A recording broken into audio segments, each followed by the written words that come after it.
వినోదన్న గారు ఆ రోజు ఎంపీగా కేసీఆర్ గారితో పాటు ఉండేవారు.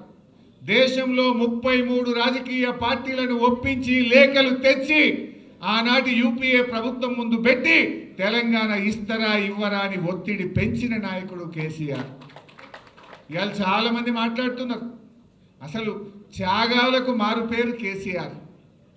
3 సార్లు ఎంపీగా రాజీనామా చేసినాడు, ఒకసారి ఎమ్మెల్యేగా రాజీనామా చేసినాడు, కేంద్ర మంత్రిగా రాజీనామా చేసినాడు, ఎమ్మెల్యేగా రాజీనామా చేసినాడు. బహుశా ఈ దేశంలో త్యాగాలకు మారు పేరు ఏదైనా రాజకీయ నాయకుడునంటే ఒక కేసీఆర్ మాత్రమే. త్యాగం చేసింది, రాజీనామా చేసింది తన కోసం చేయలేదు, తెలంగాణ 4 కోట్ల ప్రజల కోసం చేసిండు. ఆ త్యాగాల పునాదుల మీద తెలంగాణ సాధించిండు కేసీఆర్.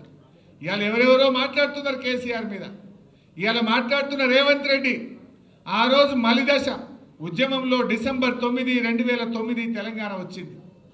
ఆంధ్ర ఎమ్మెల్యేలు ఎమ్మెల్సీలు రాజీనామా పెడితే మళ్ళీ ఇచ్చిన తెలంగాణ 27 తారీఖు వాపసు తీసుకున్నారు. ఆ రోజు జేఏసీ ఏర్పాటు చేసి తెలంగాణలో అందరు రాజీనామా చేయాలంటే ఇదే రేవంత్ రెడ్డి ఆ రోజు తెలుగుదేశం పార్టీలో ఉండి జిరాక్స్ కాగితం ఇచ్చిండు తప్ప స్పీకర్కు ఒరిజినల్ కాగితం ఇవ్వలేదు. రాజీనామా చేయమంటే ధైర్యం లేదు, రాజీనామా చేయకుండా వెన్ను చూపి పారిపోయిన నాయకుడు. ఒక్కనాడు జై తెలంగాణ అనే వ్యక్తి, అమరులకు ఒక్కనాడు శ్రద్ధాంజలి ఘటించని వ్యక్తి, ఇంకా ఆయన ఉద్యమకారుల మీద తుపాకీ పట్టుకొని బయలుదేరిన రైఫిల్ రెడ్డి రేవంత్ రెడ్డి. ఇంకొక నాయకుడున్నాడు ఈ రాష్ట్ర బీజేపీ అధ్యక్షుడు. ఆనాడు బీజేపీకి 2 ఎమ్మెల్యేలు, ఎండల లక్ష్మీనారాయణ గారు, కిషన్ రెడ్డి గారు. తెలంగాణ కోసం రాజీనామా చేయాలంటే కేసీఆర్ గారు మేమందరం రాజీనామా చేసినాం. బీజేపీకి వెళ్ళి రాజీనామా చేయమంటే పాపం ఎండల లక్ష్మీనారాయణ గారు రాజీనామా చేసిండు. ఇదే కిషన్ రెడ్డి గారు ఆనాడు రాజీనామా చేయకుండా వెన్ను చూపి పారిపోయిన వ్యక్తి. అంటే బీజేపీ అధ్యక్షుడు ఆనాడు తెలంగాణ కోసం త్యాగం చేయలే, రాజీనామా చేయలే. అదేవిధంగా ఈనాటి ముఖ్యమంత్రి తెలంగాణ కోసం రాజీనామా చేయమంటే చేయకుండా పారిపోయిన వ్యక్తి. ఇవాళ వాళ్ళు కేసీఆర్ని విమర్శిస్తున్నారు, ఇవాళ వాళ్ళు బీఆర్ఎస్ పార్టీని విమర్శిస్తూ ఉన్నారు.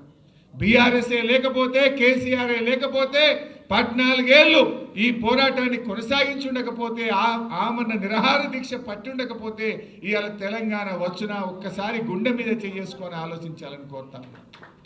తెలంగాణ ప్రజలు స్వయం పాలనలో ఆత్మ గౌరవంతో ఈరోజు తెలంగాణ ప్రజలు బతుకుతున్నారంటే గులాబీ జెండా అనే దానికి కారణం అని చెప్పి గుర్తు చేస్తాను.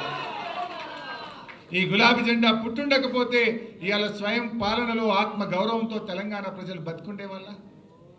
ఆ రోజు ఏమందరు తెలంగాణ వచ్చినాక కూడా అవమానపరిచిండ్రు. ఈ తెలంగాణ వాళ్ళకు పాలన చేత కాదు, వీళ్ళు వస్తే నక్సలైట్ రాజ్యం అవుతుంది, వీళ్ళు వస్తే మత కలహాలు పెరుగుతాయి, వీళ్ళకి అసలు పరిపాలన చేతనైతుందా అని మాట్లాడినటువంటి నోళ్ళు. ఆ నోళ్ల చేతనే శభాష్ కేసీఆర్ అని అద్భుతంగా 10 ఏళ్ళు పాలించి చూపిండు మన నాయకుడు కేసీఆర్. ఎంత అద్భుతంగా జరిగిందో కూడా మీకు తెలుసు. రాష్ట్రంలో 10 ఏళ్లలో ఏ రంగంలో చూసినా తెలంగాణ దేశానికి మార్గదర్శకంగా నిలిచింది.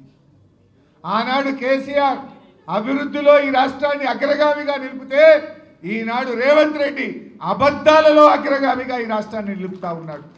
కేసీఆర్కు రేవంత్ రెడ్డికి తేడా ఏంటంటే అభివృద్ధిలో కేసీఆర్ అగ్రగామి, అబద్ధాలు ఆడడంలో రేవంత్ రెడ్డి అగ్రగామిగా నిలిచింది. ఇవాళ ఈరోజు కూడా రాష్ట్ర అవతరణ వేడుకల్లో కూడా రేవంత్ రెడ్డి ఆయన ఉపన్యాసాల్లో అన్ని అబద్ధాల పరంపరనే. ఇవాళ ఆయన మాట్లాడుతూ అంటాడట, మహిళలకు 21,000 కోట్ల రూపాయల వడ్డీ లేని రుణం ఇచ్చిన అంటాడట. ఇచ్చినావా రేవంత్ రెడ్డి? నేను సవాల్ విసురుతున్నా, నువ్వు 21,000 కోట్ల వడ్డీ లేని రుణం ఇచ్చినట్టు జీవో చూపించు, ఆధారం చూపించు, నేను రాజీనామా చేయడానికి సిద్ధంగా ఉన్నా. నువ్వు ఇచ్చింది 21,000 కోట్లు వడ్డీతో కూడిన రుణాలు ఇచ్చినావు తప్ప అక్క చెల్లెలకు వడ్డీ లేని రుణాలు ఇవ్వలేదు. ఆ అక్క చెల్లెలను మోసం చేసినావు నువ్వు. ఇవాళ ఆయన మాట్లాడుతుండు 60,000 ఉద్యోగాలు ఇచ్చిన నోటిఫికేషన్లు చూపి. నీ ప్రభుత్వం వచ్చినాక ఉద్యోగాలకు 60,000 ఉద్యోగాలకు నువ్వు నోటిఫికేషన్లు ఇచ్చినట్టు చూపి రేవంత్ రెడ్డి. నువ్వు ఇచ్చింది కేవలం 10,000 మాత్రమే. ఆ మిగతా ఉద్యోగాలు కేసీఆర్ గారి నోటిఫికేషన్ ఇచ్చి పరీక్ష పెట్టి ఫలితాలు ఇచ్చి ఫిజికల్ టెస్ట్ చేస్తే వాటికి కాయిదాలు పంచినవు తప్ప నువ్వు ఇచ్చింది కానే కాదు రేవంత్ రెడ్డి అని గుర్తుపెట్టుకో. అన్ని అబద్ధాలే. ఆయన మాట్లాడుతూ 275 లక్షల మెట్రిక్ టన్నుల పంట పండింది అన్నాడు. పండింది ఎవరి పుణ్యం? బీఆర్ఎస్ ప్రభుత్వ కృషి వల్ల కేసీఆర్ యొక్క ముందు చూపుతో పండింది. నువ్వు వచ్చినాక రేవంత్ రెడ్డి నీ ఏడాది అర్థం పాలనలో ఒక ప్రాజెక్టు కట్టినవా? ఒక ప్రాజెక్టు పూర్తి చేసినవా? ఒక్క ఎకరానికి నీళ్ళు ఇచ్చినవా? ఒక్క చెరువు తవ్వినవా? ఒక్క చెక్ డ్యామ్ కట్టినవా? నువ్వు చేసిందేంది? ఇవాళ 275 మెట్రిక్ టన్నుల పంట పండిందంటే అది బీఆర్ఎస్ 10 ఏళ్ల కృషి అని చెప్పి ఈ రాష్ట్ర రైతాంగానికి తెలుసు.